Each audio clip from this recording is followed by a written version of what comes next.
Hello everyone, welcome to Logical Fallacy. My name is Sean, and welcome to another special video. Today we are going to be reacting to another game theory video. This is the latest one on FNAF, or Five Nights at Freddy's. It's actually, I think, his breakdown of the newest book and kind of its impact on the overall lore of FNAF as a whole. And I'm really excited about this one because, first of all, this video absolutely blew up, so I'm expecting some absolutely insane result of this is probably controversial, or not, I don't know. It's Afton's last stand, so, I mean, we all know, I think, that this is probably going to be the last game with Afton in it, or at least we hope so, at least with the DLC coming up, so let's get into it.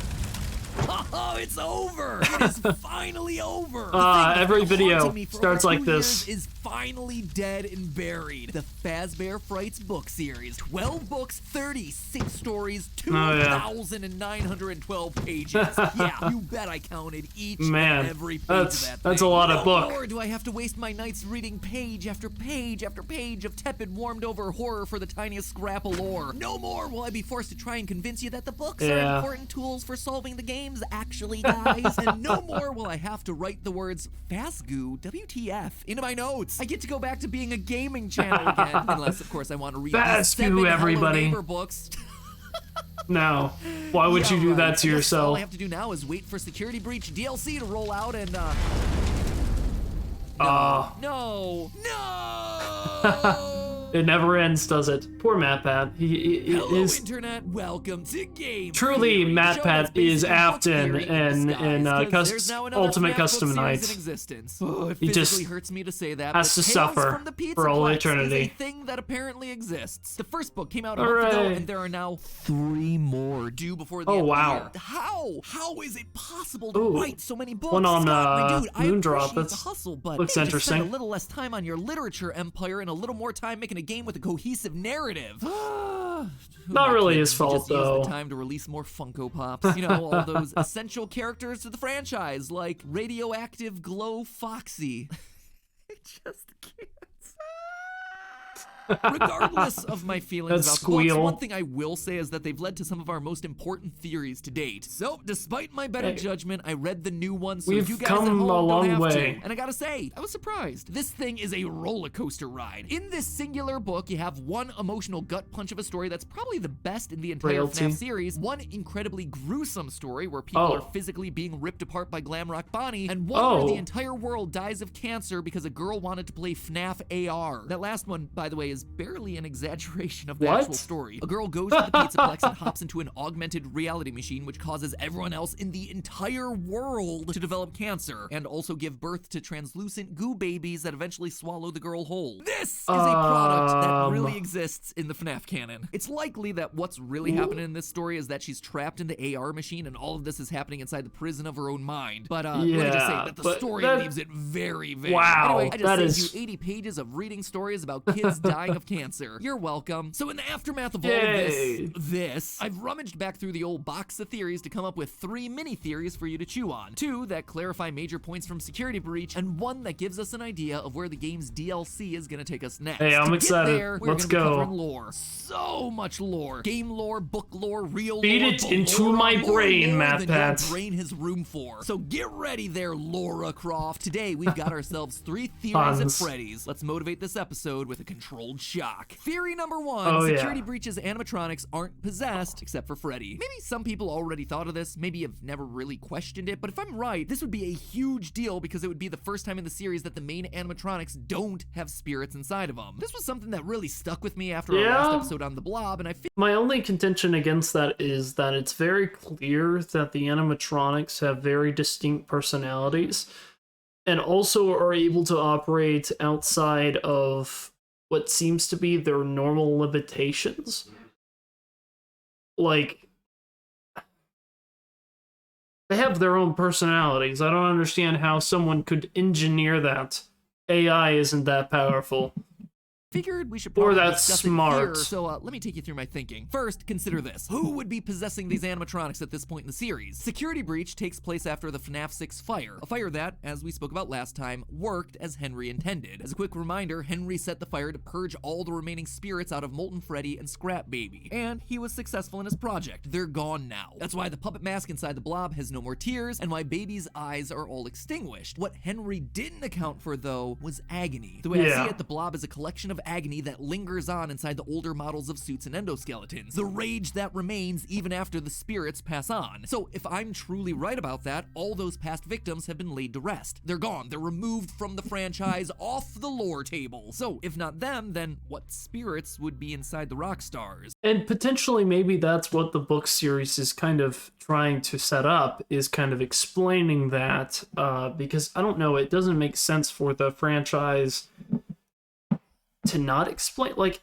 they're robots, so how can they have their own personalities and do all of the things that they do in the game? Like, it doesn't really make sense. I mean, there's a certain kind of level of disbelief that I can suspend, but that's a bit far. If there's a better explanation, I'll take it, you know? Well, the only other option are the 9 missing kids that we see in the newspaper article during the game's bad ending, and honestly, that's just too many. We only get 6 new animatronics in this game. Freddy, Monty, Chica, Roxy, daycare attendant, and Music Man!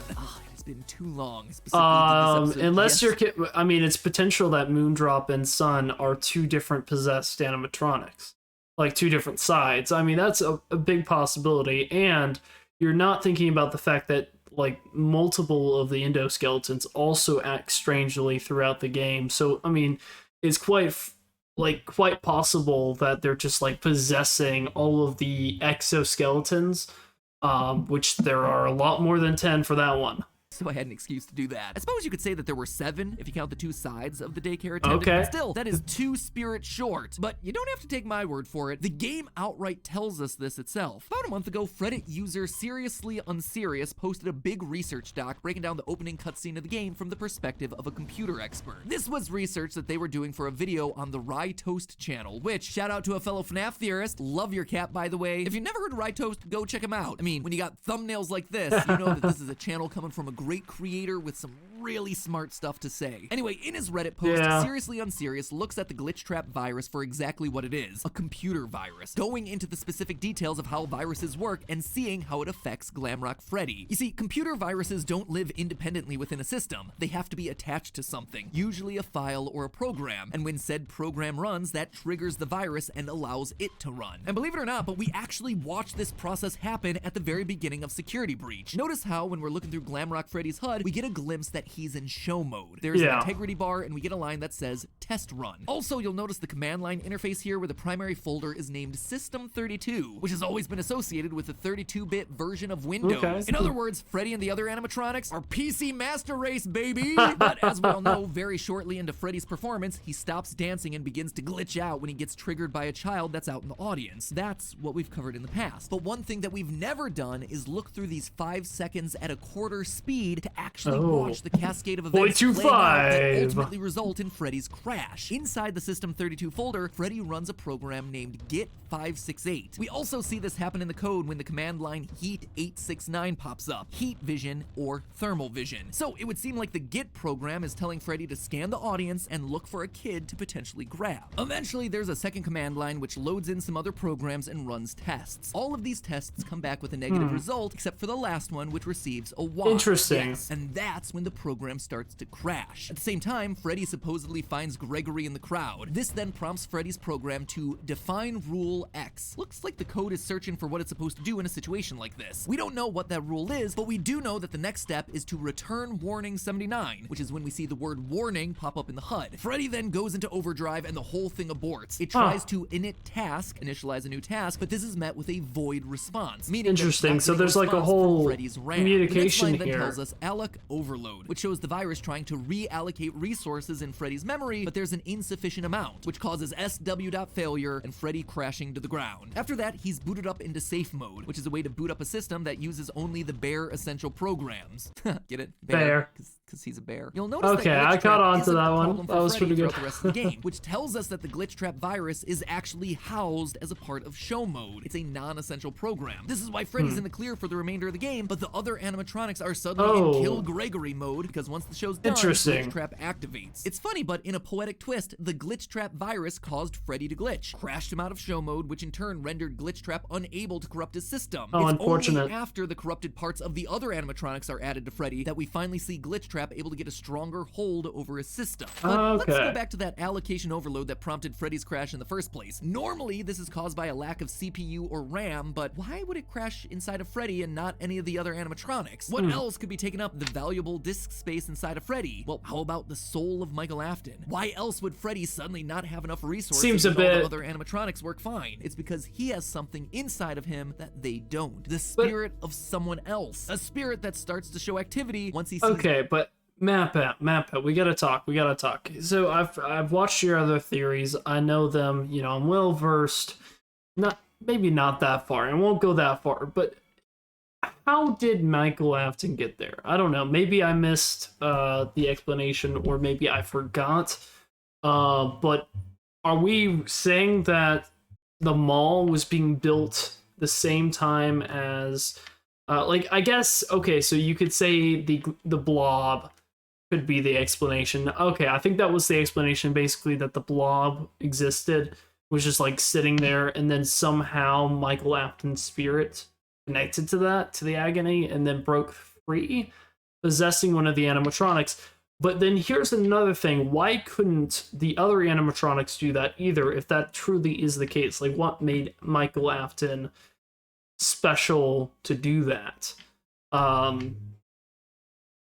I'm not sure. I'll have to rewatch his other theories. And while we're on the subject of dead kids, theory number 2, Gregory, everyone's favorite robot kid, was built using old parts of staff bots. I know the whole Gregory is a robot theory is already a bit controversial, but like it or not, robot kids have been an accepted thing inside this universe since Charlie had 4 versions of herself hidden behind closet doors in the initial a bit weird. trilogy. And where there's a robot kid, there also tends to be a box that they can pop out of. Again, case in point, Charlie. And wouldn't you know it, but the new Tales from the Pizzaplex book doubles down on both robot kids and boxes, with not just one story, lots of 2. boxes. In the second story, Lally's game, Selena's about to marry the love of her life, Cade. They move into a new house, and while unpacking, Selena sees an old trunk that belongs to Cade. A box it's that the Cade box is full of memorabilia. Surprise, surprise, it's not memorabilia at all, but rather yet another robot kid, Lally. Yeah, Lally is the robot child that's on the cover of this book, but that visual is actually misleading. Lally does have the childish facial features and is around 3 to 4 feet tall, but he isn't purple. Rather, he's meant to be white with black joints. Anyway, once again, we find ourselves with a robot child that's locked away inside of a box, one that is specifically mentioned to be related to the Pizzaplex. But it's another story, Frailty, where things get real interesting. In this one, we're given yet another robot girl, Jessica. But Jessica's built a little bit differently. Around her neck, she wears a heart-shaped pendant that has healing properties. When she shaves off parts of that pendant, she's able to heal sick people around her. As the pendant gets smaller and smaller, rusty, oily metal junk begins to mysteriously appear around her until, once the pendant's gone, Jessica just becomes a pile of scrap. If that story sounds vaguely familiar to you, it should, because the exact same thing happened in the second ever Fazbear Fright story, To Be Beautiful. In that one, a girl named Sarah finds Eleanor, Fazbear Frights' version of Baby, in a junkyard. As thanks for rescuing her, Eleanor grants Sarah a wish. Sarah wishes, as the title of the story suggests, to be beautiful. Each morning, Sarah wakes up to have yet another part of her fixed. The only stipulation is that Sarah keep wearing a mysterious pendant. In the end, Sarah takes off the pendant and collapses into a pile of rusted old garbage. She had been rebuilt piece by Eleanor, looking and acting like a human, but held together by a pendant. Is that kind of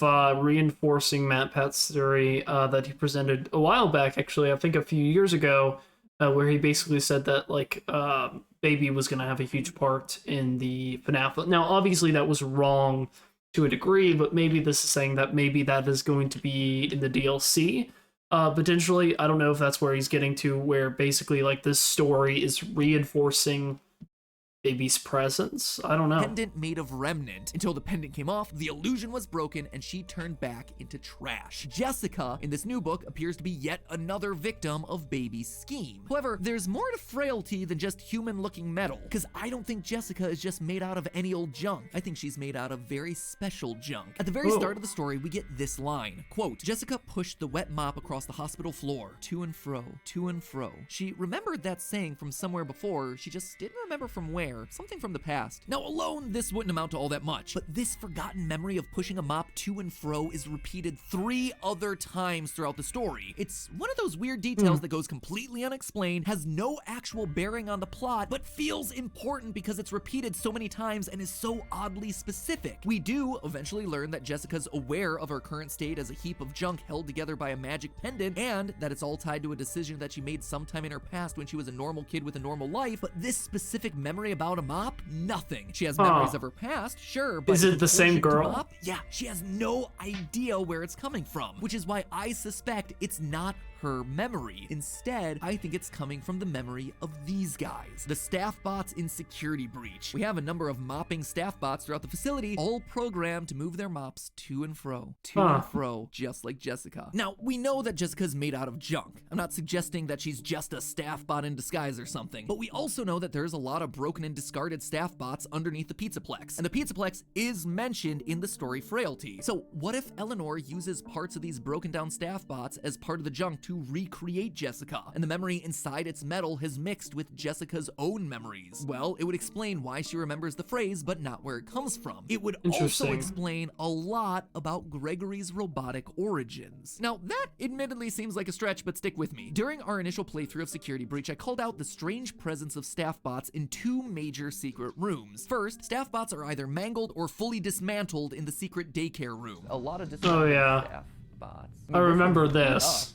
Kind of like torn apart. This is a room that we theorized could probably be Gregory's hideout, considering that we see t-shirts hanging up alongside the walls, kind of like you would a closet, as well as the pictures that label a small child as me also posted on the walls. You know, looking back on this room almost a year later, there's another picture in here, my fun day, with a big old birthday cake and me labeled right next to it. Just saying, the connections between this kid and FNAF 4's failed birthday party keep stacking up. Anyway, lots of weird beat up staff bots. That's pretty explicit right there. Don't appear practically anywhere else in the game. The second place that we see beat up staff bots is in the most lore heavy room in the game, the post-it room down in the sewers. Oh yeah. At the time, I was exposition focused dump on the post-its with the one binary one that translates to why is I. This is what led me down the path of Gregory being a robot, and that the message was his first step into consciousness. But post-its aren't the only thing that are in that room. There are also hundreds of broken staff bot heads that are piled along the walls, not endoskeleton parts, specifically staff bots. At the time, I proposed that Gregory might have just been experimenting with the parts. It was just kind of a throwaway comment. But now, thanks to Jessica's connection to a mop bot, I feel like maybe the staff bots and Gregory might be more related than I initially thought. He's asking why used to be the janitor. His actual memories as the crying child are only just beginning to come back, clashing against the programming of the staff bot who was never truly alive in the first place. And it's why there are all these pieces of broken staff bots up in the daycare room. But how did his soul get there though? Like, so